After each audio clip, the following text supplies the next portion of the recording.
श्री ज्ञानदेव तुकाराम.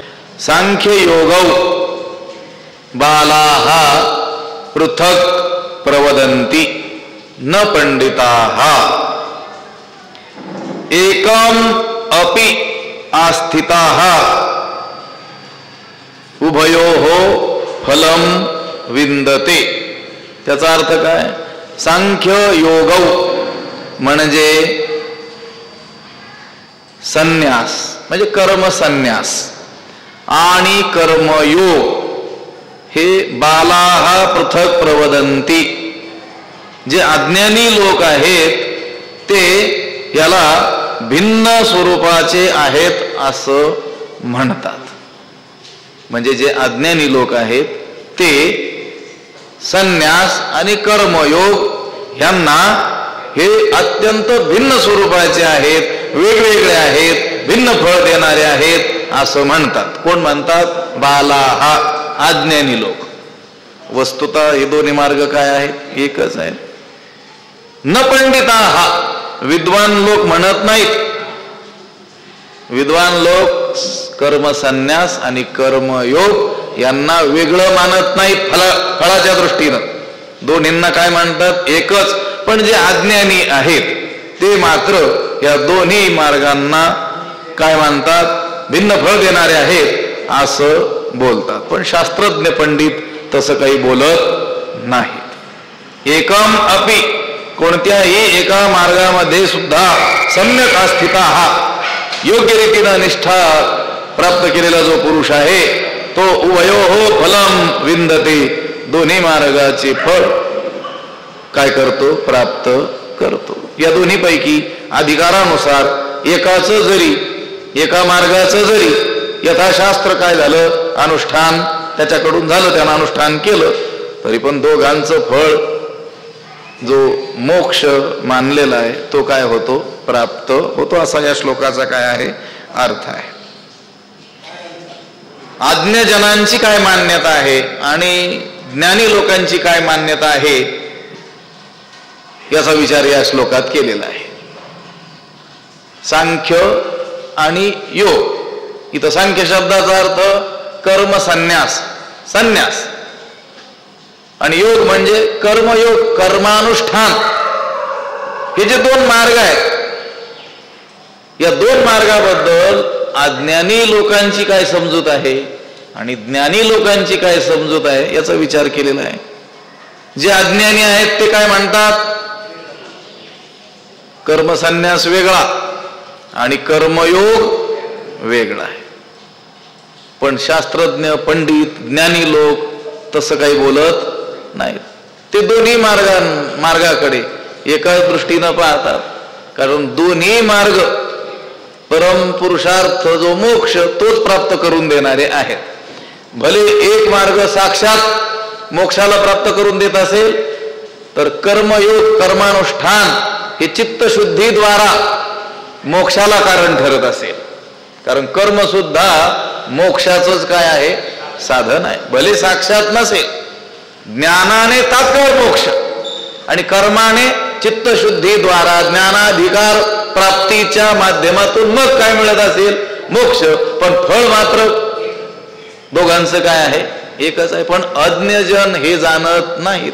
अज्ञानी लोकांना वाटतं कर्मसन्यास ही गोष्ट वेगळी आणि कर्मयोग ही गोष्ट वेगळी. पण फळाच्या दृष्टीनं जर पाहिलं तर हे दोन्ही मार्ग काय आहेत? एकच आहेत. दोन्ही मार्ग मोक्ष फलदायीच आहेत. कारण चित्तस्य शुद्धये कर्म असं म्हटलेलं आहे. चित्तशुद्धीसाठी कर्माचा काय आहे? उपयोग आहे.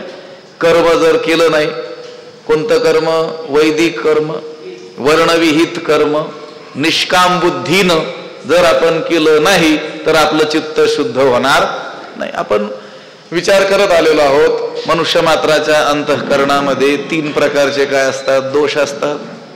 मल, विक्षेप आणि आवरण.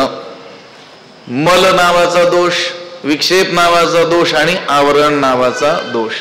तर मलदोष म्हणजे काय? पापवासना, त्याला म्हणतात मलदोष. निषिद्ध कर्म करण्याची प्रवृत्ती त्याला म्हणतात मलदोष. विक्षेप म्हणजे चित्ताचं चांचल्य, चित्त अस्थिर राहणं, स्थिर न राहणं, त्याला म्हणतात विक्षेप. आणि स्वस्वरूपाविषयीचं अज्ञान याला म्हणतात आवरण. हे तीन दोष प्रत्येकाच्याच काय आहेत, मनुष्य मात्राच्या अंतःकरणामध्ये आहेत. आता हे तीन दोष निवृत्तीसाठी शास्त्रामध्ये उपाय सांगितलेले आहेत. मलदोष निवृत्त्यर्थ काय सांगितलेलं आहे? कर्म, निष्काम कर्म, वेदबोधित निष्काम कर्म जर केलं तर मलदोष काय होतो? निवृत्त होतो. वेदबोधित, वेदानं सांगितलेली उपासना, भक्ती म्हणा, पण ती निष्काम बुद्धीनं केली तर विक्षेप दोष काय होतो? निवृत्त होतो. आणि ज्ञानाने आवरण दोष काय होतो? निवृत्त होतो. मग पहिला असलेला मल नावाचा जो दोष आहे तो निवृत्त करायचा असेल तर कर्म केलंच पाहिजे. मनशुद्धीच्या मार्गी जय विजयी व्हावे वेगी, तै कर्म सबळा लागी आळसू न कीजे. ज्ञानेश्वर महाराज सांगतात, ज्यांना वाटतं आपली मनशुद्धी व्हावी, अंतकरण शुद्धी व्हावी, अंतकरणातील मलदोष काय व्हावा, निवृत्त व्हावा, पाप वासना समस्त काय व्हाव्यात, नष्ट व्हाव्यात, त्यानं कर्म करण्यामध्ये चुकू नये, आळस करू नये. आपल्या कोणत्या संतांनी कर्माचा त्याग सांगितला हो? कर्म त्यागायचं नाही सांगितलं. कर्मातील अहंकाराचा काय सांगितलाय? त्याग सांगितलेला आहे. कर्म नाही त्यागायचं. वेदबोधित कर्म तर करायचं सांगितलं. कामामध्ये काम काही म्हणा, राम राम जाईल भवश्रम, सुख होईल दुःखाचे काम तर करायचं सांगितलेलं आहे. कर्मत्याग संतांना मान्य नाही आहे. गीतेला देखील कर्मत्याग मान्य नाही आहे. जुनी जाणती लोक सांगायची की गीतेला कर्मत्याग मान्य नाही, कर्मातील त्याग मान्य आहे. कर्म करत असताना जो अहंकार आहे, कर्तृत्वाभिमान आहे, त्याचा काय करायचा आहे? त्याग करायचा आहे. आणि अशा रीतीनं जर कर्म केलं तर चित्तशुद्धी होते, ज्ञानाचा अधिकार प्राप्त होतो, आणि ज्ञानाद्वारे काय प्राप्त होतो? मोक्ष प्राप्त होतो. म्हणजे कर्म सुद्धा पर्यायानं कशाचं साधन आहे? मोक्षाचंच साधन आहे, भले परंपरेने असेल. म्हणून सांख्य आणि योग म्हणजे कर्म संन्यास आणि कर्मयोग हे भिन्न फळ देणारे आहेत असं अज्ञानी म्हणतात. बाला हा प्रवदंती, अज्ञानी, अडाणी, अविवेकी, शास्त्र संस्कार नसलेले लोक असं बोलतात. पण न पंडिता हा, पण शास्त्रज्ञ पंडित तसं बोलत नाहीत आणि तसं मानतही नाहीत. त्यांची मान्यता तर तीच आहे, ज्याचा अधिकार असेल कर्मसन्यासाचा त्यानं तो मार्ग स्वीकारावा. ज्याची अजून चित्तशुद्धी झालेली नसेल, ज्ञानाधिकार प्राप्त झालेला नसेल, त्याने काय करावं? कर्मानुष्ठान करावं. आणि चित्तशुद्धी होईल, अनंतर ज्ञान प्राप्त होईल, आणि मग त्यानंतर मोक्ष हे फळ त्याला प्राप्त होईल. म्हणून दोन्ही मार्ग जरी दिसत भिन्न असले तरी देखील फळाच्या दृष्टीनं दोन्ही काय आहेत? एकच आहेत. पण आडाण्याला ते काय दिसतात? वेगळे दिसतात. म्हणून सांख्य योगो पृथक बाला हा प्रवदंती न पंडिता हा. पण या दोन्ही पैकी एकाचं जरी अनुष्ठान आपण केलं अधिकारानुसार, बरं का, ज्याचा कर्मात अधिकार असेल त्याने काय करावं? कर्म करावं. आणि ज्याने मागच्या अनंत जन्मामध्ये निष्काम कर्म केलेलं असल्यामुळं ज्याचा मलदोष निवृत्त झालेला आहे, मागच्या अनंत जन्मात म्हणा किंवा याही जन्मामध्ये पूर्व काळामध्ये जर काय केलं असेल, त्याने निष्काम कर्म केलं असेल, त्याची चित्तशुद्धी झालेली असेल, तर तो ज्ञानाचा काय झालेला आहे? अधिकारी झालेला आहे. त्याने त्या मार्गाचं काय करावं? अनुष्ठान करावं. या दोन्ही पैकी अधिकारानुसार एकाचं जरी यथाशास्त्र अनुष्ठान केलं तरी पण दोघांचं फळ जो मोक्ष तो काय होतो? प्राप्त होतो. इरवी तरी पार्था, जे मूर्ख होती सर्वथा, ते सांख्य योग संस्था जाणती केवी. त्याच्यावर ज्ञानोबा लिहितात, इरवी तरी पार्था, इरवी तरी अर्जुना, जे सर्वथा मूर्ख होती, जे सर्व दृष्टीनं काय आहेत? मूर्ख आहेत, पूर्णपणे काय आहेत? अज्ञानी आहेत. ते सांख्य कर्म संस्था केवी जाणती, त्यांना सांख्ययोग म्हणजे ज्ञानयोग आणि कर्मयोग यातील भेद कसा समजावा, म्हणजे त्यांचं स्वरूप कसं काय समजेल कोणाला? मूर्खांना. पण साधे सुधे मूर्ख नाही, सर्वथा मूर्ख, पूर्णपणे जे मूर्ख आहेत. लक्षात आलं का? थोडेफार मूर्ख असतील तर थोडं बहुत समजेल त्यांना, पण पूर्णपणे मूर्ख असतील तर काहीच समजणार नाही. हे अर्जुना, हिरवी तरी अर्जुना, जे सर्व दृष्टीने मूर्ख आहेत ते सांख्ययोगाचे आणि कर्मसन्यासाचं, म्हणजे सांख्ययोग म्हणजे कर्मसन्यास आणि कर्मयोग म्हणजे कर्मानुष्ठान, याचं स्वरूप कसं काय जाणतील? त्यांना कसं काय कळेल की बाबा हा सांख्य मार्ग ज्ञानयोग साक्षात मोक्ष देणारा आहे आणि कर्मयोग हाही परंपरेनं मोक्ष देणारा आहे. पण हे त्यांना कळणार नाही. कोणाला? जे पूर्णपणे काय आहेत? मूर्ख आहेत. ज्ञानोबरायांनी तर सांगितलं, वाचोनी कर्मारंभ उचित न करिता सिद्धवत कर्महीना निश्चित होईजेना. अहो, कर्माचाच अजून आरंभ केला नाही तो नैष्कर्म्य अवस्थेला कसं काय पोहोचेल? कितीतरी वेळेस उदाहरणं सांगितलेली आहे की नाही मी. रिटायर्ड कोण होईल? जो कामाला लागेल तो, नोकरीला लागेल तो, अजून नोकरीला आरंभच केला नाही तो म्हणतो मी रिटायर्ड झालो पाहिजे. कसं काय होईल? असं सांगितलं, मागं सांगितलं होतं की नाही उदाहरण. एक नवीनच नोकरीला लागलेला युवक, एक महिनाभर त्याची नोकरी झाली, पगाराच्या दिवशी त्या ऑफिसमध्ये गेला, त्याने पगार घेतला. त्याला किती पगार होता? 8,000 रुपये, नवीन नोकरीला लागलेला असल्यामुळं. आणि तिथंच ज्याच्या जागेवर हा लागला होता ते पद रिक्त झाल्यामुळं तो रिटायर्ड झालेला माणूस देखील पेन्शन घ्यायला आला होता. त्याला पेन्शन म्हणून किती मिळाले? 25,000 रुपये. त्याने काय विचार केला? मी महिनाभर काम करून मला किती मिळाले? 8,000 रुपये. आणि यानं काही काम न करता किती मिळाले याला? मग रिटायर झालेलंच बरं म्हटले. रिटायर होईल पण कधी? अगोदर 30-35 वर्षे त्याला काय करावी लागेल? नोकरी करावी लागेल की नाही? तशी नैष्कर्म्य अवस्था प्राप्त होईल पण कधी? अगोदर शास्त्र आज्ञेनुसार काय केलं तर? कर्म केलं तर कर्मातीत होईल, पण कर्म करता करता होईल. प्राप्त कर्माचा त्याग करून कर्मातीत अवस्था त्याला कधीही प्राप्त होऊ शकणार नाही. लक्षात आलं का? पण हे अज्ञानी लोकांना कळणार नाही. म्हणून ज्ञानोबराय म्हणतात, एरवी तरी पार्था, जे मूर्ख होती सर्वथा. हे अर्जुना, जे सर्व दृष्टीने काय आहेत? मूर्खच आहेत. त्यांना कर्मसन्यासाचं म्हणजे सांख्ययोगाचं आणि कर्मयोगाचं स्वरूप कसं काय कळेल, कसं काय जाणतील? ते जाणणारच नाहीत. कोणाला कळेल हे? जो सत्संगतीत आहे, शास्त्र श्रवण करतो आहे, सद्ग्रंथांचं पठण चिंतन करतो आहे, त्याला हळूहळू हळूहळू कळून जाईल की सांख्ययोग म्हणजे काय, त्याचं फळ काय, कर्मयोग म्हणजे नेमकं काय, त्याचं खरं फळ काय. चित्तशुद्धी हे कर्माचं जरी फळ असलं तरी कर्माचं खरं फळ काय आहे? मोक्ष. त्या चित्तशुद्धीच्या माध्यमातून मोक्ष. कर्म करून केवळ चित्तशुद्धी करायची आणि तिथंच थांबायचं असं नाही, तर ज्ञानाचा अधिकार प्राप्त करून मोक्ष मिळवायचा आहे. हेच त्याचं अंतिम काय आहे? खरं काय आहे? फळ आहे. पण अज्ञानी लोक या दोन्हीचं स्वरूप कसं काय जाणतील? ते सांख्ययोग संस्था जाणती केवी, ते सांख्ययोगाचं आणि कर्मयोगाचं स्वरूप कसं काय जाणतील? सहजे ते अज्ञान म्हणून म्हणती ते भिन्न, एरवी दीपाप्रती काही आनान प्रकाशू आहाती. ते सहजे अज्ञान, ते स्वभावतःच काय आहेत? मूर्ख आहेत.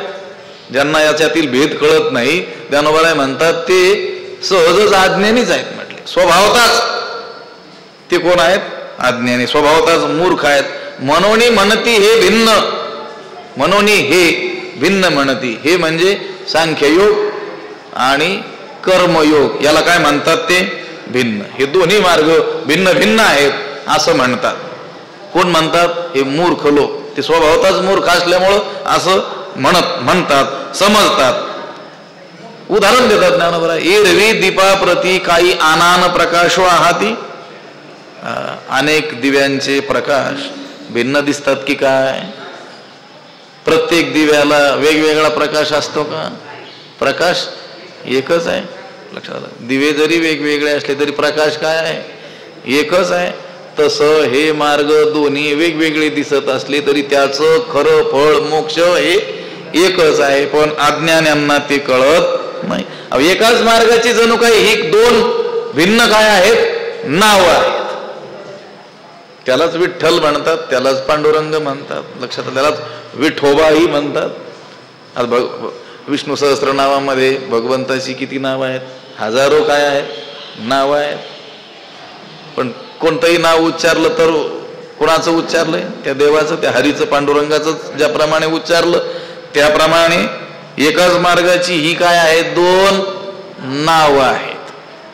मार्ग एकच आहे, मोक्षालाच घेऊन जाणार आहे. पण अधिकारानुसार त्या मार्गाने काय करायचंय? चालायचं आहे.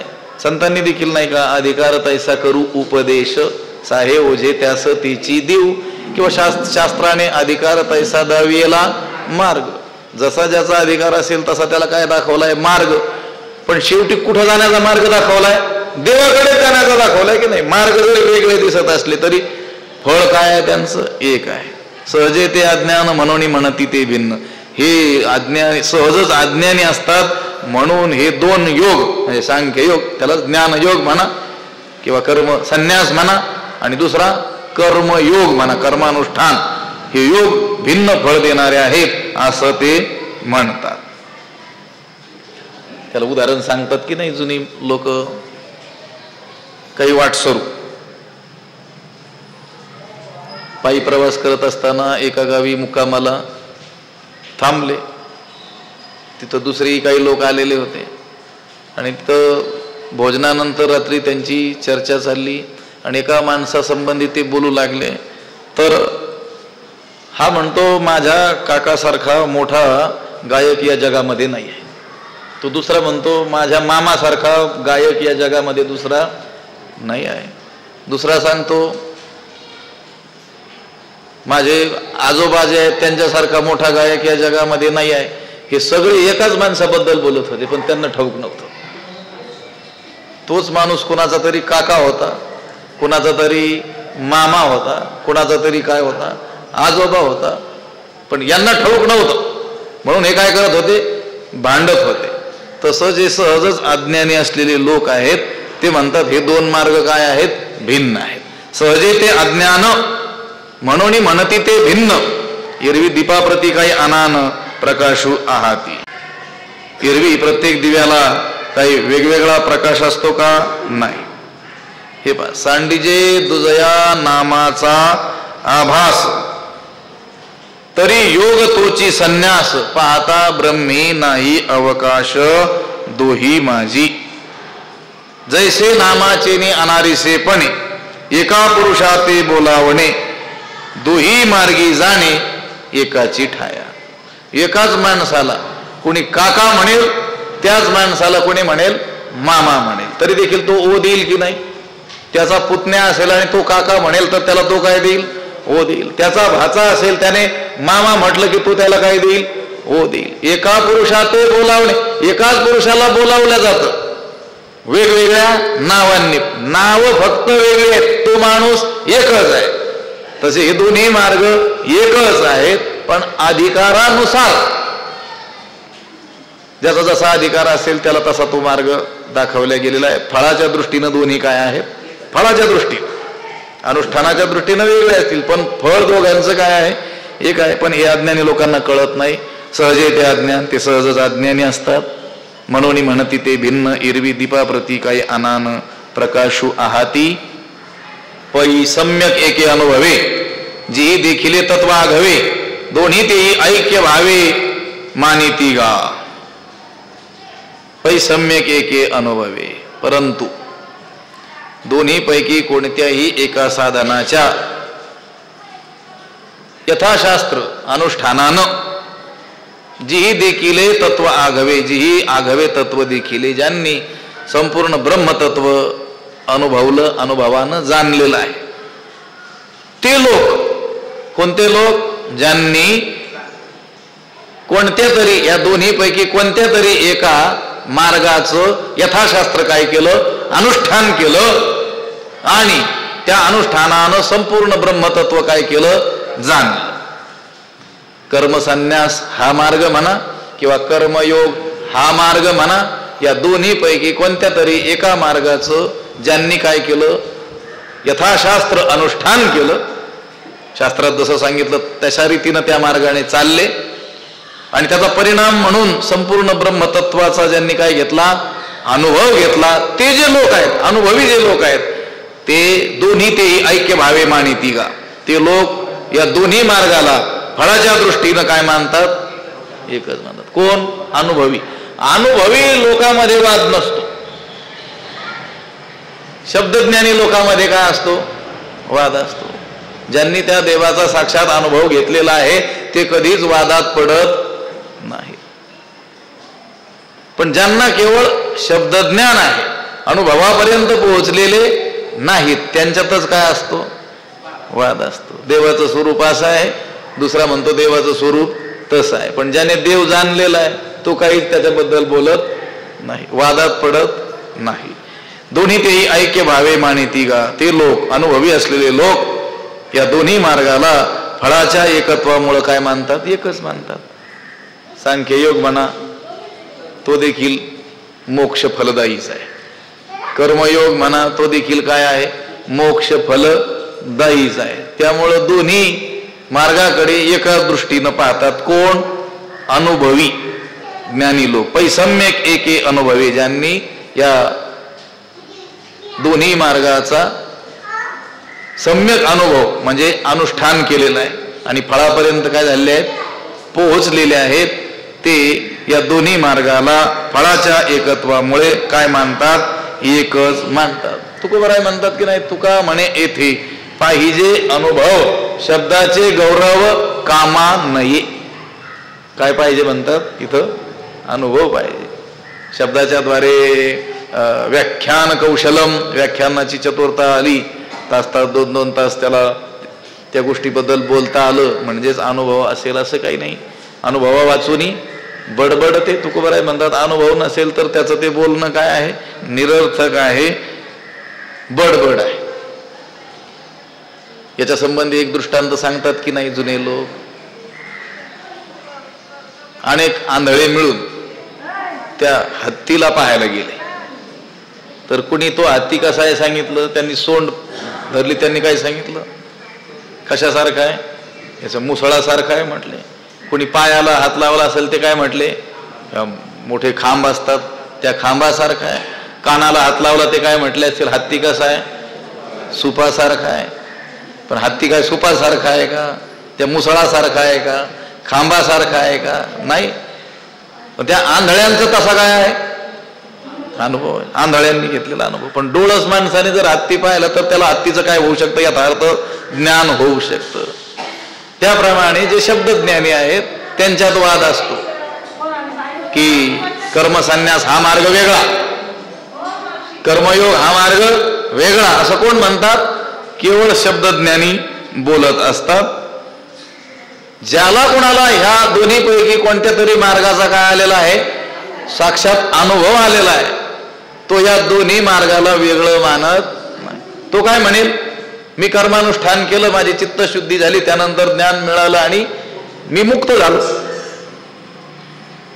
ज्ञान मार्गाचं अनुष्ठान करणारा म्हणेन मी ज्ञान प्राप्त केलं, ज्ञानाचा अधिकार संपादन केलं, माझी चित्तशुद्धी मागच्या अनेक जन्मात केलेल्या निष्काम कर्मामुळे झालेलीच होती, सद्गुरू भेटले, बोध मला दिला आणि मी काय झालो, मुक्त झालो.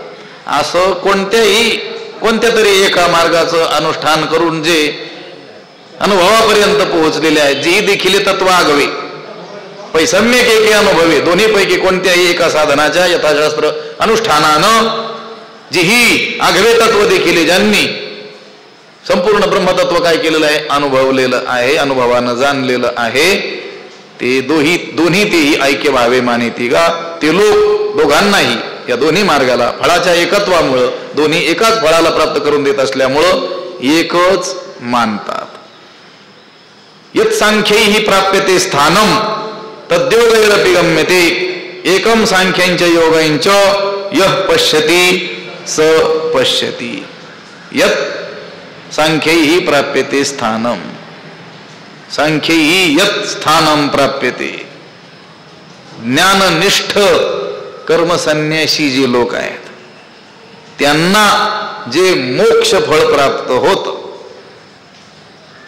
ज्ञाननिष्ठ ज्ञानमार्गाचे अधिकारी कर्मसन्यास ज्यांनी केलेला आहे त्यांना जे मोक्ष फळ प्राप्त होत, तत् योगही अपिगम्यते, तेच कर्मयोग्यांना देखील काय होतं, प्राप्त होतं. त्या कर्मयोग्याची चित्तशुद्धी झाली की नंतर ज्ञान प्राप्त होतं आणि त्याला देखील तेच मोक्ष फळ काय होतं, प्राप्त होतं. जे कोणाला झालं, ज्ञानाला झालं. जे कोणाला झालं, या कर्मसन्यास ज्याने केला त्याला जे मोक्ष फळ प्राप्त झालं तेच कर्मयोग्यांनाही झालं. म्हणून ज्ञाननिष्ठ कर्मसन्यास आणि कर्मयोग हे फलतः दोन्ही काय आहेत, एकच आहेत. असं जो पाहतो, य पश्यती, असं जो पाहतो, स पश्यती, तोच पाहतो. हे ज्याला कळतं त्यालाच खरं कळलेलं आहे. लक्षात आलं का? यः पश्यती स पश्यती. कर्मसन्यास आणि कर्मयोग हे दोन्हीही फलतः फळाच्या दृष्टीनं एकच आहेत. असं या दोघांकडे जो पाहतो तोच पाहतो, बाकीचे सगळे आंधळे. तुकोबाराय म्हणतात की नाही, जिही नाही हरी ओळखिला. तुकोबाराय म्हणतात ते लोक आंधळे आहेत ज्यांनी हरीला ओळखलेलं. अब आपल्याला तर डोळे आहेत तरी देखील आपल्याला काय म्हणतात, ते आंधळे आहेत.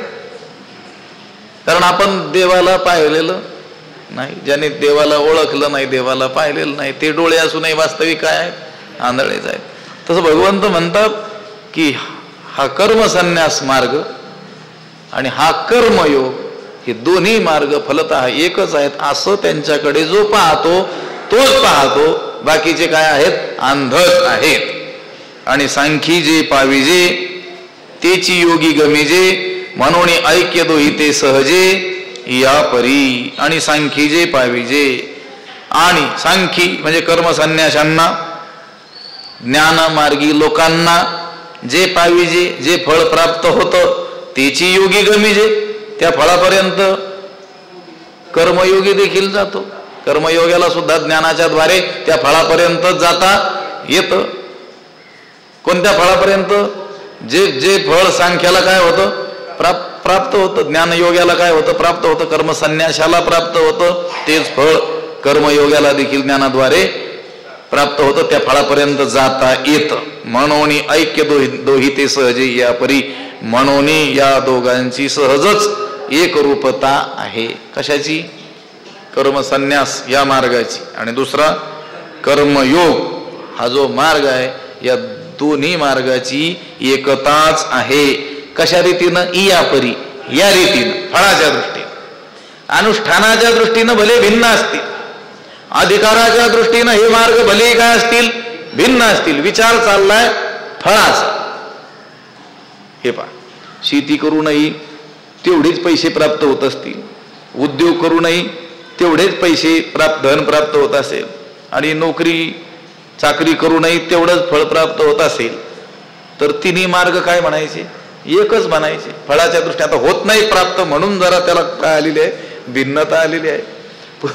कधीतरी बोललो होतो, पूर्वी काय म्हणायचे, शेती उत्तम म्हणायची की नाही जुनी लोक, त्यांच्यात म्हण असायची, शेती उत्तम, व्यापार मध्यम आणि नोकरी कनिष्ठ. आता थोडंसं काय झालंय, उलट सुलट झालेलं आहे, पण भेद पूर्वीपासूनच आहे. पण मी म्हटलो, जर असं होईल की हे कोणताही मार्ग आपण अवलंबला तेवढंच धन म्हणजे ते फळ आपल्याला प्राप्त होईल, तर आपण काय म्हणू, तिन्ही मार्ग काय आहेत, एकच आहे. शेती करा की व्यवसाय करा की नोकरी करा. आता लोक ती शेती सोडून व्यवसाय किंवा नोकरीच्या मार्ग का लागतात, तेवढं फळ मिळत नाही म्हणून. पण जर मिळत असेल तर मग त्या सगळ्या मार्गाकडे एकाच दृष्टीनं माणसं पाहतील की नाही, पाहतील. अगदी तसं. आणि सांखी जे पाविजे, कर्मसन्यासाला, ज्ञानयोग्याला जे फळ प्राप्त होतं योगी म्हणजे कर्मयोगी, कर्मानुष्ठान करणारा, तो देखील तेची गमिजे तिथपर्यंत जातो, तेच फळ त्याला देखील काय होतं, प्राप्त होतं. म्हणून याच्यामध्ये ऐक्य आहे असं मानलं जातं. ज्ञानी लोक या दोन्ही मार्गाकडे, हे दोन्ही मार्ग एकच आहेत असं का पाहतात, तर कर्म संन्यासाला जे फळ प्राप्त होतं मोक्ष फळ, तेच कर्मयोग्याला, कर्मानुष्ठान करणाऱ्याला देखील काय होतं, ज्ञानद्वारा प्राप्त होतं. म्हणून ऐक्य दोन्ही ते सहजे या परी. म्हणून या प्रकाराने दोघांची सहजच काय आहे, ऐक्यता आहे, एकरूपता आहे. उदाहरण देतात ज्ञानोबा आहे. देखे, पहा, देखे आकाशा आणि अवकाशा, भेदू नाही जैसा, तैसे ऐक्य योग संन्यासा ओळखे जो. देखे, देखे शब्दाचा अर्थ आहे पहा. अर्जुना असं पहा, आकाशा आणि अवकाशा जैसा भेदू नाही. आकाश आणि अवकाश म्हणजे पोकळी, याच्यात जसा भेद नाही. आकाश म्हणा किंवा काय म्हणा, अवकाश म्हणा, पोकळी म्हणा, दोन्हीचा अर्थ काय आहे, एकच आहे. आता इथं काय आहे, आकाश आहे, ज्याला घटात असलेल्या आकाशाला काय म्हणतो, घटाकाश. मठात असलेल्या आकाशाला काय म्हणतो आपण, मठाकाश. आकाश म्हणा किंवा अवकाश म्हणा, पोकळी म्हणा, जागा म्हणा, मोकळी जागा म्हणा, दोन्हीचा अर्थ काय आहे, एकच आहे. भेद आहे का त्याच्यात, नाही. देखे आकाशा आणि अवकाशा, भेदू नाही जैसा तैसे, अगदी त्याच पद्धतीनं योग संन्यासा जो ऐक्य ओळखे, जो योग संन्यास ऐक्य ओळखे, या त्याप्रमाणे जो योग आणि संन्यास याच्यातील ऐक्य ओळखतो. योग म्हणजे कर्मयोग, कर्मानुष्ठान, आणि संन्यास म्हणजे सांख्य, ज्ञान मार्ग, कर्म संन्यास, याच्यात काय आहे, ऐक्य आहे असं ओळखतो. जसं आकाश म्हणा किंवा काय म्हणा, अवकाश म्हणा, भेद नाही. याला कळत नाही असं म्हणा किंवा हा बावळट आहे असं म्हणा, अर्थ काय झाला, एकच झाला की नाही. दोन अर्थ आहेत का याचे, नाही, अर्थ काय आहे, एकच आहे. आकाश म्हणा की अवकाश म्हणा, दोन्हीचा अर्थ एकच आहे, त्याच्यात अजिबात काय नाही आहे, भेद नाही आहे. अगदी त्याच रीतीनं जो या योग आणि संन्यासातलं म्हणजे कर्मयोग आणि कर्म संन्यासातलं ऐक्य काय करतो, ओळखतो. असं ज्याने ओळखलेलं आहे तयासीची जगी पाहले, आपण पेतेण्याची देखिले, जया सांख्य योग जाणवले भेदेवीन, तयासीची जगी पाहले. साधनाविषयी त्यालाच उजाडलेला आहे, म्हणजे त्यालाच दृष्टी प्राप्त झालेली आहे. हे पहा, आपण डोळस आहोत, डोळे आहेत, आपल्याला दिसण्याची काय आहे, शक्ती, सामर्थ्य आहे. आंधळा आहे, त्यालाही आपल्यासारखे डोळे दिसतात, चर्मचक्षु दिसतात, पण त्याच्यात पाहण्याची काय नाही आहे, शक्ती नाही आहे. जेव्हा दिवस उगवतो तो त्याच्यासाठी उगवलेलाच असतो, आपल्यासाठी उगवलेलाच असतो, पण आपल्याला दिसतो आणि त्याला दिसत नाही. त्यामुळं त्याला तो दिवस म्हणजे सूर्य उगवलेला असून देखील त्याच्यासाठी तो उगवलेलाच नाही आहे.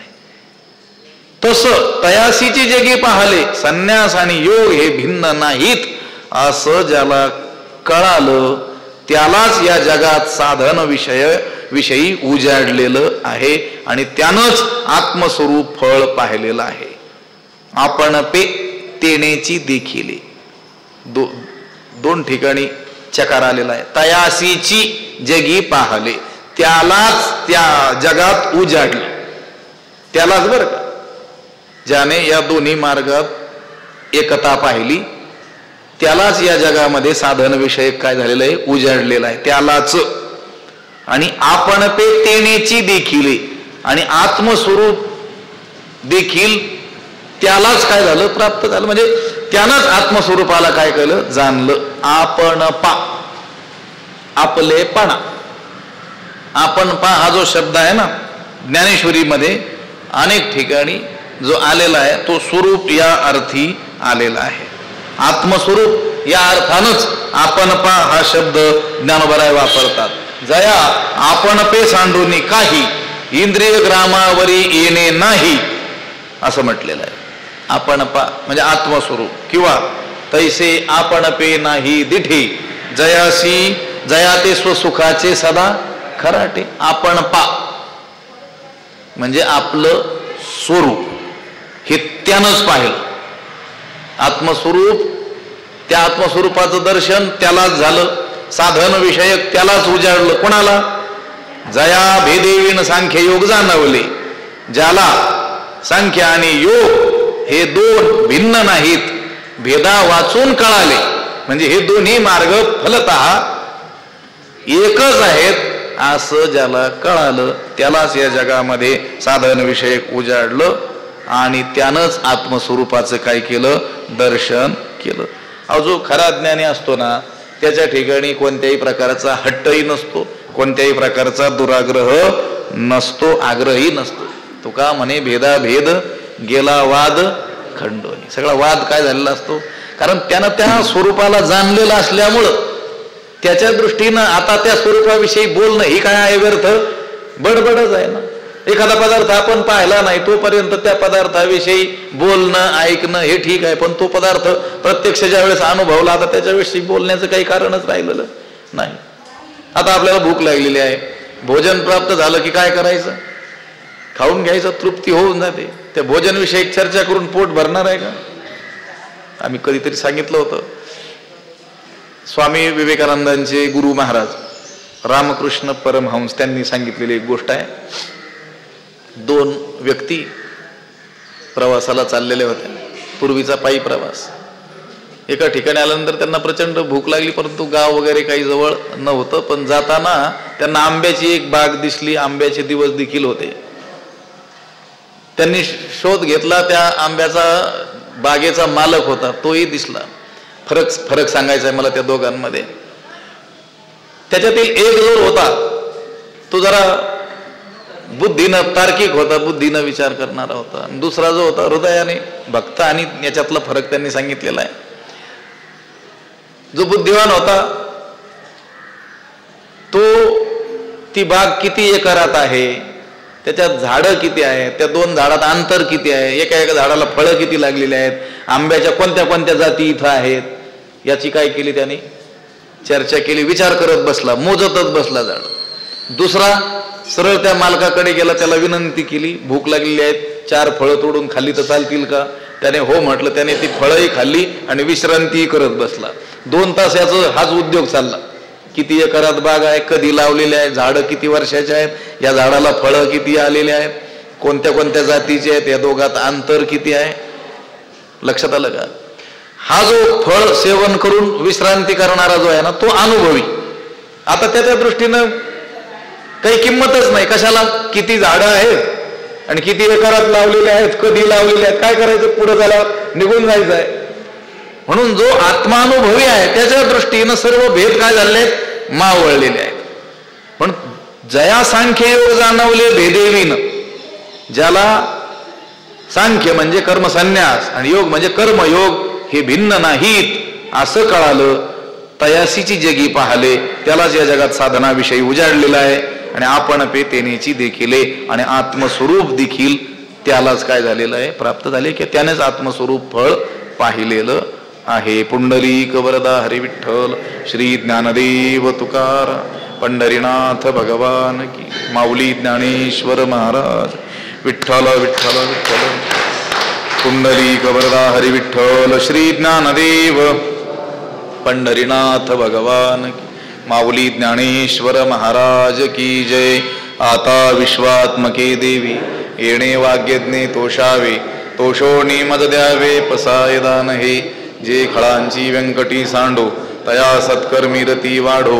भूता परस्परे पडो मैत्र जीवांचे, दुरितांचे तिमिर जावो. विश्व स्वधर्म सूर्ये पाहो, जो जे वांछील तो तेला हो प्राणीजात. वर्षत सकळ मंगळी, ईश्वर निष्ठांची मांदियाळी. अनवरत भूमंडळी भेटो तया भूता. चला कल्पतरूंचे आरव, चेतना चिंतामणीचे गाव. बोलते जे अर्णव पियुषांचे, चंद्रमे जे अलांछन. मार्तंड जे तापहीन, ते सर्वाही सदा सज्जन. सोय रे होतू किंबहुना सर्व सुखी, पूर्ण होवणी तिही लोकी. भजिजो आदि पुरुखी अखंडित, आणि ग्रंथोपजीविये विशेषी लोकी ये.